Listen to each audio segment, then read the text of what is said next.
നമുക്ക് ഒരു മീനിൻ്റെ മുട്ട ഫ്രൈ ചെയ്യാം. അപ്പോൾ ഒരു ഫ്രൈ പാൻ അടുപ്പത്ത് വെച്ചിട്ടുണ്ട്. അപ്പോൾ നമ്മൾ ഓണാക്കുകയാണ്.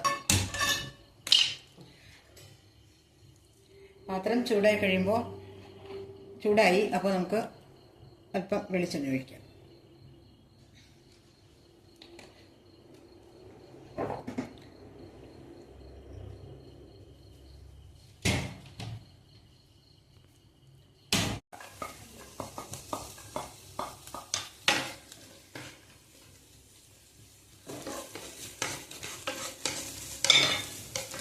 സവാള വഴന്നു വരാനായിട്ട് നമുക്ക് അല്പം ഉപ്പ് ചേർക്കാം.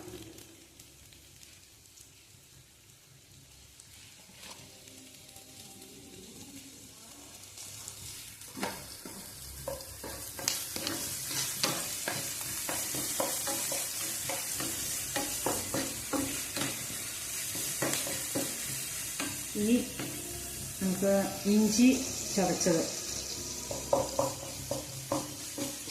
ഇളക്കിയിട്ടിട്ട് കറിവേപ്പില,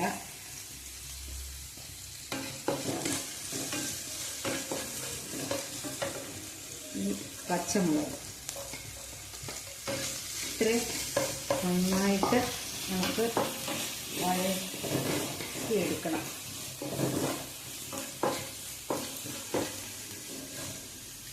ഇപ്പോൾ നമ്മുടെ ഉള്ളിയൊക്കെ വഴന്ന് വന്നിട്ടുണ്ട്. ഇനിയിപ്പോൾ ആകുമ്പോൾ നമുക്ക് അല്പം അതിൻ്റെ അകത്തേക്ക് ഒരു ചെറിയ സ്പൂണ് മഞ്ഞൾപ്പൊടി ഇട്ട് കൊടുക്കാം.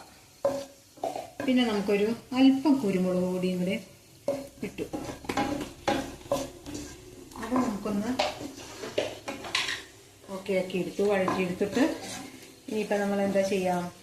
ഇനിയിപ്പോൾ നമ്മൾ തേങ്ങയും മീനിൻ്റെ മുട്ടയും കൂടി നമ്മൾ ഇങ്ങനെ മിക്സ് ആക്കി വെച്ചിട്ടുണ്ടായിരുന്നു. അതിന് നമ്മൾ അല്പം ഉപ്പും കൂടി ചേർത്തിട്ടുണ്ട്. അപ്പോൾ അത് ഇട്ട് കൊടുക്കും.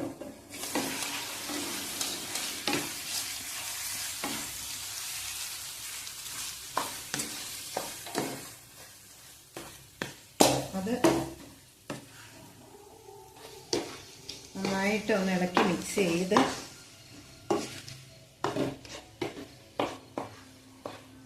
ഒരു 15 നേരത്തോളം നമുക്കൊന്ന് ആവിയിലിട്ടിരിക്കാം.